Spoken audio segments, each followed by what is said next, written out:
My name is Adam Stone, and welcome to Season 2 of Underrated. I'm the founder of Speedlancer. I joined the entrepreneurial game when I was 12. Throughout my day, I have the incredible fortune of meeting some amazing peers, investors, and advisors, all of whom have fascinating stories. Welcome again to Season 2 of Underrated, a podcast where I interview these people with untold and fascinating stories. On this episode of Underrated, I interview a good friend of mine, Dave Lindeque, also a new immigrant into Los Angeles. He comes from South Africa, from a finance background, and moved into the tech scene. I think he has a really interesting story, especially for anyone considering moving overseas, especially for work, and setting up without knowing anybody in an environment that's really unfamiliar. So I hope you find his story interesting. I certainly do, and it's an absolute pleasure to be able to have Dave Lindeque on today's podcast.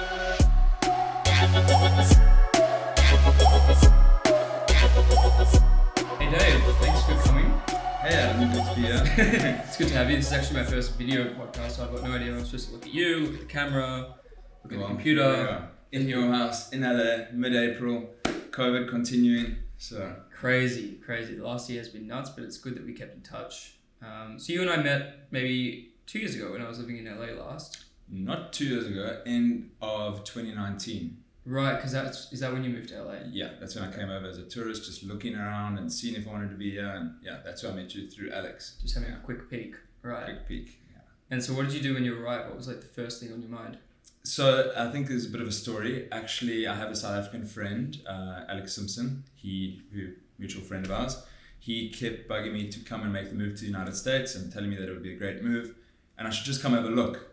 So I arrived in Santa Monica, Los Angeles, living or sleeping on Alex's floor while looking That's around. about to be me next month. And then decided that I'd like to actually be here, live here, contribute to the economy. I love the United States. And I was looking around at potential opportunities to then actually apply my skills here in this market. So, yeah. Wow. So there seems to be a bit of a trend of South Africans at the moment maybe leaving. Like, what's the environment there like? Why do you want to move? Unfortunately, at the moment, the environment isn't great. I'm sure you've seen the press at the moment. I love South Africa. South Africa's fantastic. It's just, for me, I'm at an age now where I'm looking at like potentially starting a family. Well, I do want to start a family. And I feel a little concerned about raising a family in that environment at the moment. And I feel that the United States has got a lot of opportunities. And yeah, I felt like the time had come to make a move and a change in my life. And I'm pleased that I did. And yeah, grateful for the opportunities that I've had. And grateful to have met good people like you. So yeah. 100%. So how old are you? And when you moved? Yeah, I'm 29. Yeah. I officially became a visa holder and worker in the United States in March 2020. So a year and a month ago. Wow. Yeah. So I guess one of the reasons for really wanting to interview you, this podcast theme is underrated, and it's aiming to tell like stories that maybe haven't been told before. And I think your story is like super relatable. I'm an immigrant into the US, and so are you. And I've got friends, I think, like from all around who are maybe curious about wanting to move to the US, or at least wanting to know what that's like. So I'd love to know a little bit about your background in South Africa, and you already touched on a little bit about your move, but I guess it's a really inspiring story for a lot of people because you've actually forged a career change and really forged yourself in a very strong career path. You're a senior product manager at a massive tech company, Albert, that's really rocket shipping. And I think that's a really inspiring story because you also came from a finance background, not a tech background, and just the amount of learnings you've been able to do. So yeah, what is your background? What were you doing in South Africa? What did you study? So I grew up in Durban, KwaZulu-Natal. I'm not sure if many people have heard of that, but yeah, it's a great city in Durban on the East Coast, warm Indian Ocean, very nice. I went to fantastic schools there, and blessed with a really good education at both DPHS and a school called Clifton, and then I went to the University of Cape Town. I must be honest, I am very attention deficit, and that I like learning a lot of different things. So for me, tertiary education was like a bit of a struggle. South African system is such that like on day one, you need to know what you want to be. You need to like decide you need to be a doctor or you want to be an actuarial scientist on day one. There's no like flexibility to move around. So I started and I had done some law, some computer science, and I was chopping and changing, and then I ended up with a finance degree. I then did I did half a law degree and a finance degree. That's funny. Oh yeah, so similar backgrounds. Yeah. And then I did a postgraduate honors degree in financial analysis. And from there, I had, while at university, started my first company. We launched South Africa's first smartphone brand. And that was a lot of learnings, a big roller coaster, tremendous amount of learnings. And after that, the end of that roller coaster was such that I felt like I wanted to just work at a finance company, get some sort of safe employment. Entrepreneurship, as exciting as it was, I learned that is up and down. And I got involved in finance. I was an analyst at a top fund in South Africa. I really loved my time there. Anchor Capital, listed on the Johannesburg Stock Exchange. Great company, learned a lot there. But I never really felt fulfilled in finance. Like, I love technology, my passion. We talk all day about like new products and tech. And you seem like a techie through and through. I just love product. I love like innovation. I love new things. So for me, finance I felt was like being an observer of change. Yeah. Where like technology, like while in elementary phases where we would like to be in our lives, but it's at least a route that allows you to implement things that people then experience and touch and use and get utility from. Right. So yeah. So did you always see yourself in product, or was that really after you came to the US and you were exploring opportunities? Did you then decide that tech product was for you? So while in finance, I had felt like, as I said, not fulfilled. Yeah. I then started a payment company in South Africa. Okay. And my shareholders there were also part of a big telecoms company.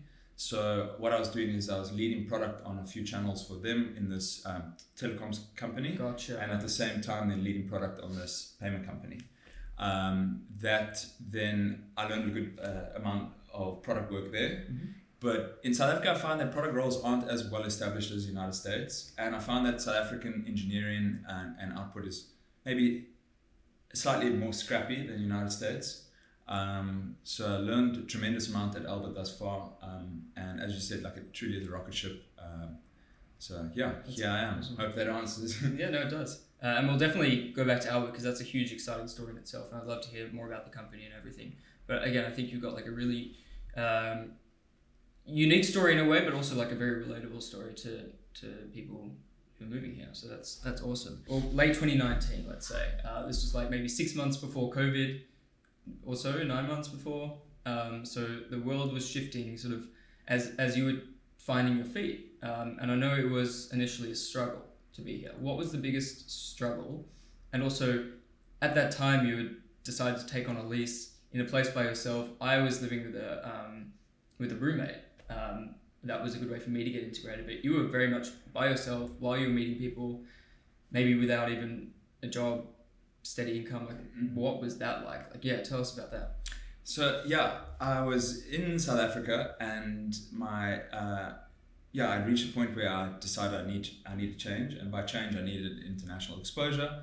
So I narrowed down my search to Amsterdam and Los Angeles. Mm-hmm. Los Angeles, largely influenced by friends like Alex Simpson, Brandon Heemstra, close friends of mine who kept saying, as South Africans, move over, it's great. I made the decision just purely, one of the key factors is the weather, but moved out to LA, see what it's all about. But initially I agreed and committed to just coming as a tourist and just having a look. And that's when I met you. I met a lot of great people doing good things here. Then that shifted from being a tourist mindset to all of a sudden, like, how do I then be able to live, work? I did the same thing. It was like a month in, I'm like, all right, this is the place. Exactly. You just fall in love with it. And I was in Santa Monica, which I think, where I still live, is the greatest place on earth.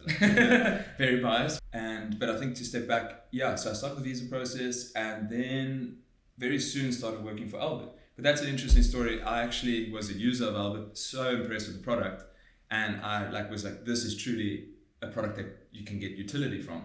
So using it, I then just reached out to Albert and said, I saw it built in LA, there were a few jobs available, and I saw how rapidly they're growing. I reached out to them just in, a generally kind of cold approach. How, on like LinkedIn or? There was a built in LA, and then I applied to a job somewhere, but I got a phone call back, and we discussed it. It was a really very actually interesting and exciting interview process. So I remember the interview process. I remember you and I sitting at a cafe in Santa Monica. You're like, I think I'm going to apply for this job called Albert. I'm like, all right, man, like, cool. What's the interview like? And you're like, actually, it's like, I've seen reports online, like it's a long interview process. Some people don't even get the job. And then you started getting all these product books and studying them. I'm like, this is a hardcore interview.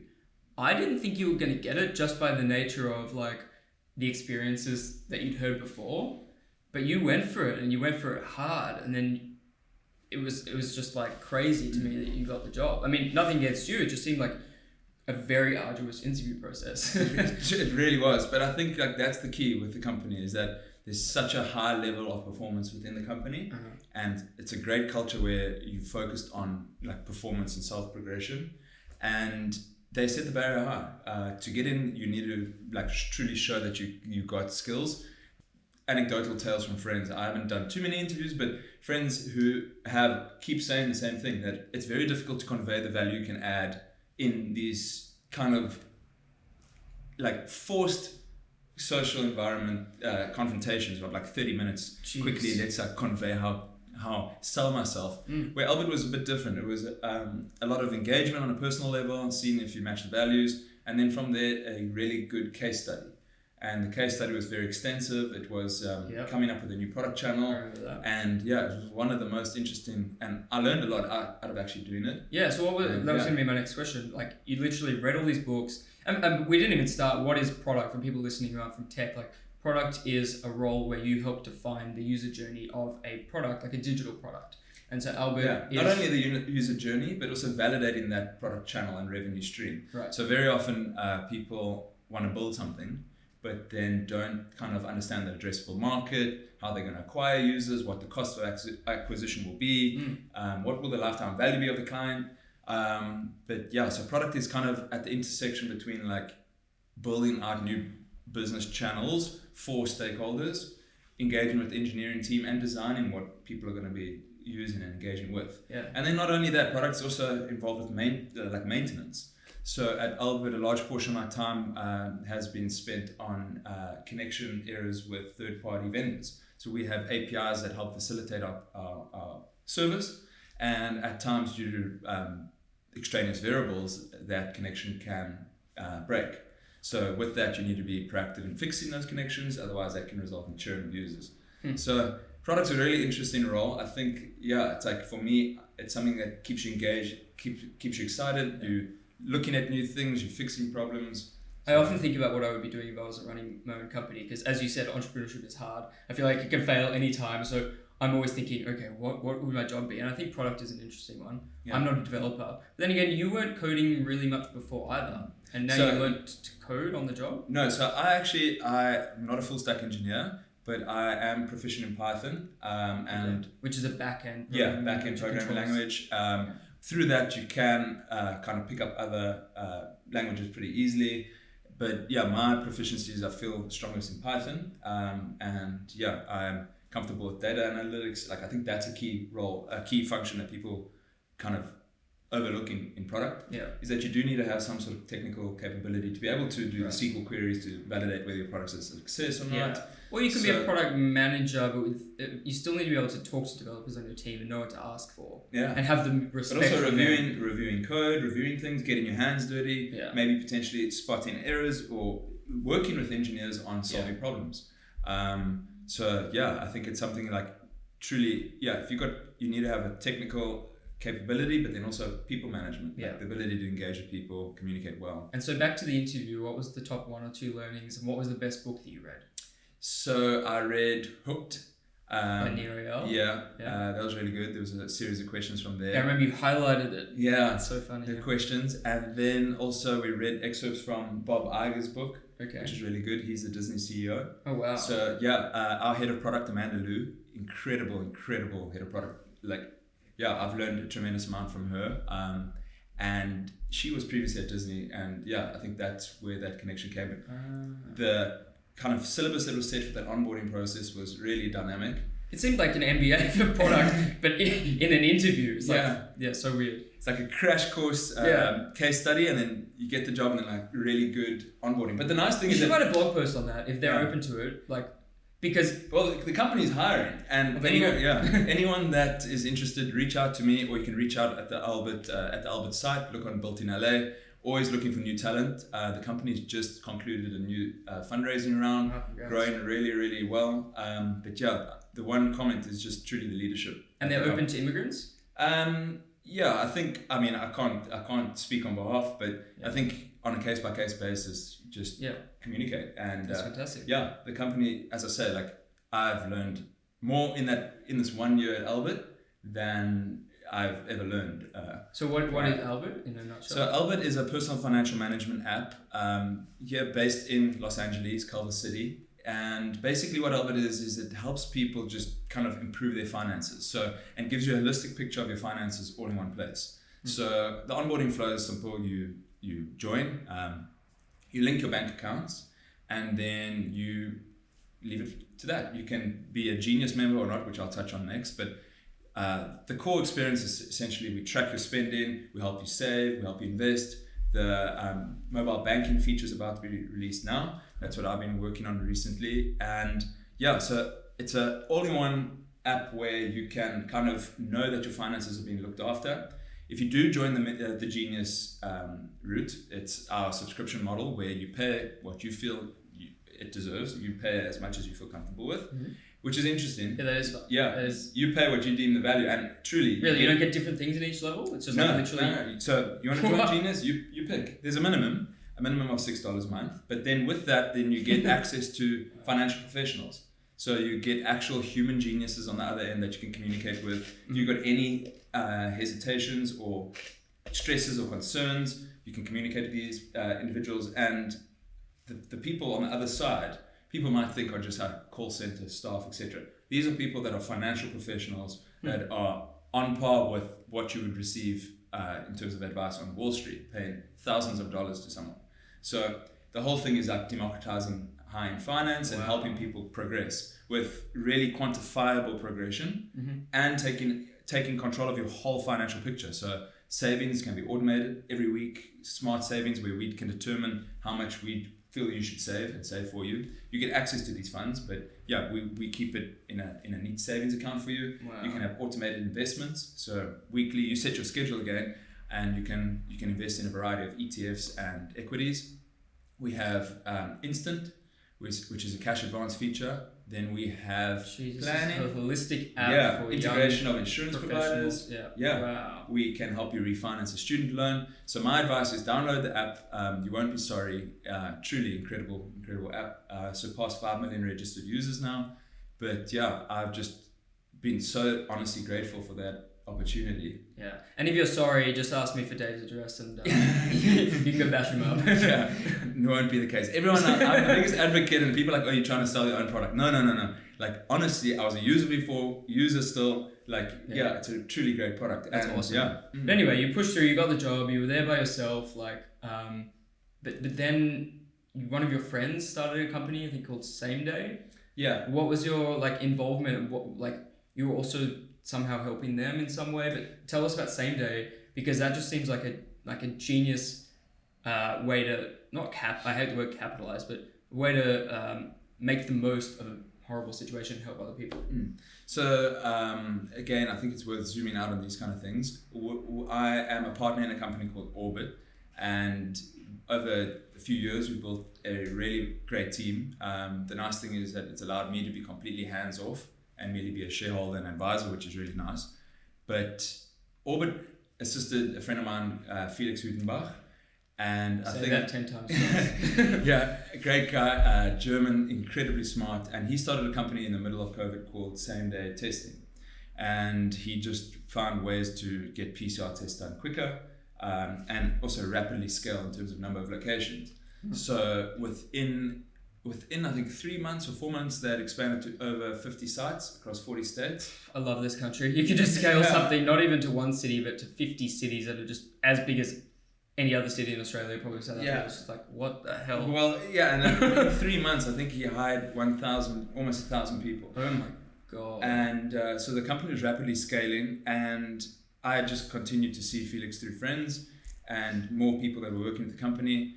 And they had a specific requirement for analytics and product work that they needed. So our team, Orbit, was able to assist. The Orbit team actually is run predominantly by my partner in South Africa. and uses actually a lot of South African talent, which is really really nice. Yeah. Jeez, and you're helping in a sort of through Orbit, advising in a product capacity and leveraging your product expertise in this company that's just so through that we've got South Africans who've joined and like been assisting and adding resources. Cool. So what would your advice be to someone who was in your situation 2 years ago with maybe a similar professional expertise to you? Maybe they've even dabbled in entrepreneurship before. What would be your advice for that type of person? I think that the hardest thing that we all go through when we are thinking of like potentially moving or changes, etc., is that the unknown is like scary. It's so scary. Yeah. It's ridiculous. And I think it never ends. Yeah. And the crazy thing is that I feel like the closer you just get close to the unknown, the more it is like that you see. Yes. So it's like, I think that you only see like X number of units in front of you. Which sounds even scarier when you put it like that. Yeah. You're really going into a void. But you can't make any decisions. We keep wanting to make decisions so far down that road. Right. We can't even see that road. So like, let's continue to move a bit closer. And the more we learn, then you get new information to make that decision on. So I think for anyone who wants to move, like wherever you want to move to, get on a plane, go as a tourist, visit. Or even a figurative move, like career shift or whatever. Like any change. Yeah, any change. But I mean, slightly different changes. But if you're going to do a geographical move, at least go visit the place, spend time there, get an Airbnb in the neighborhood you want to live in. Yeah. Do a few days as a tourist. Like, what's the neighborhood like? Do you like it? What's the lifestyle? And then I find like sometimes people make these decisions. I have friends of mine who work in finance, and something will sometimes take a role in an obscure location that they've never been to, and then arrive there and don't like the lifestyle. Yeah. So I think the key is that actually understanding the change that you're going to make. I've made moves before just for the money, and I decided, no. Like, LA is a bloody expensive place to be. If I was doing it for the money, I wouldn't pick this city. Yeah. The rent is just absurd. Like, probably 3 times Melbourne. In Melbourne, they say is already expensive. 3 times Melbourne. Try 3 times Johannesburg or Cape Town. Yeah. Crazy. Must be more even. Yeah, that's why when it was beginning of COVID, as you mentioned, income, South African rand was blowing out to 19 rand to the dollar. God. So all of a sudden, everything was 50% more expensive for me here. Yeah, wow. We're living in one of the most expensive cities. Yeah, I mean, food here is just like, I could go out for a 5-star meal in Melbourne, if it is that I'm meeting at a cafe here. Anyway, we met, you come for the people and the connections. But yeah, I really resonate as well with that. Like, it's like stepping into a void, and which I think is exciting because it means that like you're living more according to your intuition, which I think it's stronger and stronger, like every time. So in terms of your other interests, you obviously still retain a passion in finance and investments. So the first obvious question is, why the hell didn't you invest in Tesla in November 2019? You were like, no, and now you've got a Tesla, and you're like, it's the best thing ever. I was like, yeah. Well, with caveats. All right, let's hear it all, Mr. Dave. And what is your investment thesis?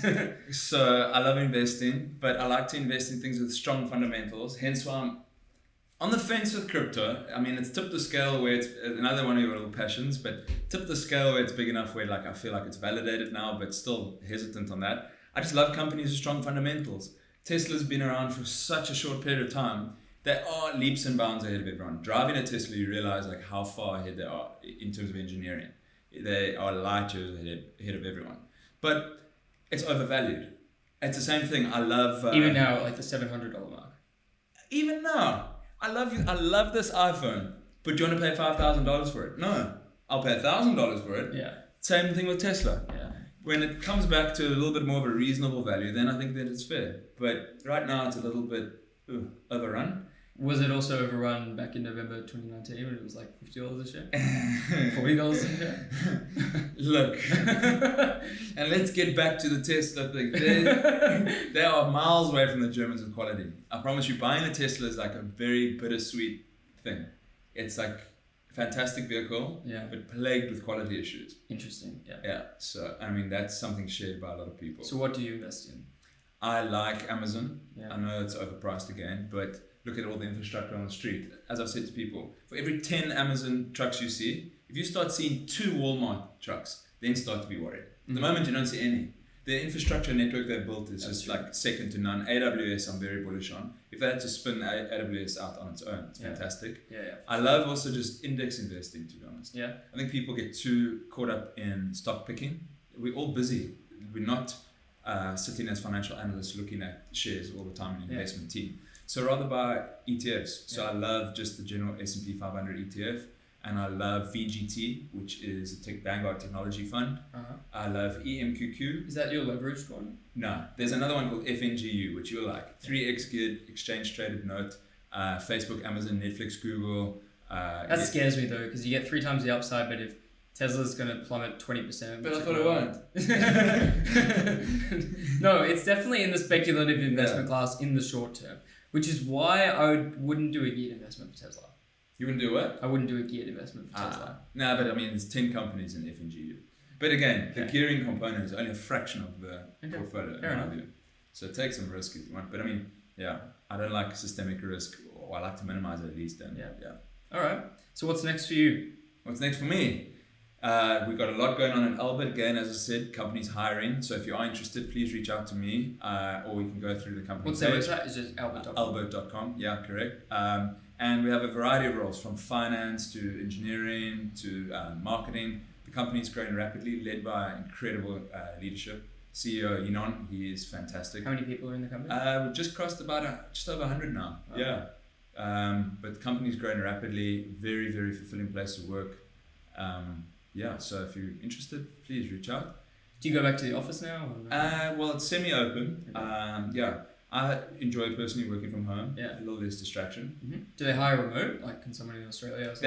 And also interesting, we've got an office now in New York, an office in Florida, and then but now with the world the way it is, remote positions are certainly available. Cool. And if people want to get in touch with you, maybe for just general advice or for that Albert thing, how would they get in contact with you? What's the best channel to reach you on? Yeah, just simply reach out to me, david@albert.com, or reach out to me on social media. My email's out there.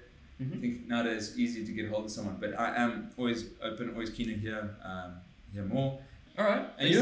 What's next for you? What's next for me? How's Speedlancer? Speedlancer's going well. I think we're very close to being profitable. We had a couple of fucked up fundraising rounds over the journey. So I remember you were going through a period when I was here where that was a bit of a nightmare. Yeah, for sure. So that was crazy. Actually, I definitely need to tell that story sometime soon because definitely had some failures along this journey. And so now my goal is to get it to profitability. And I think just being in the US time zone has made things so much easier.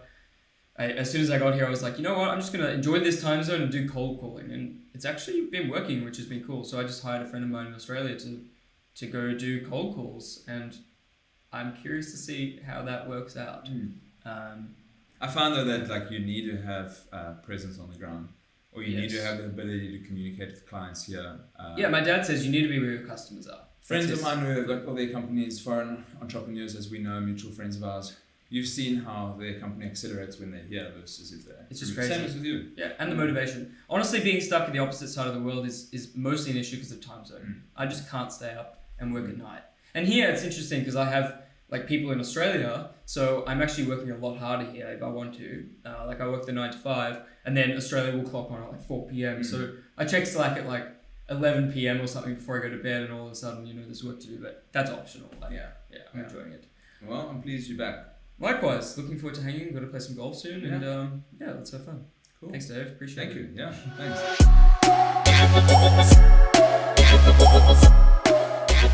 thanks.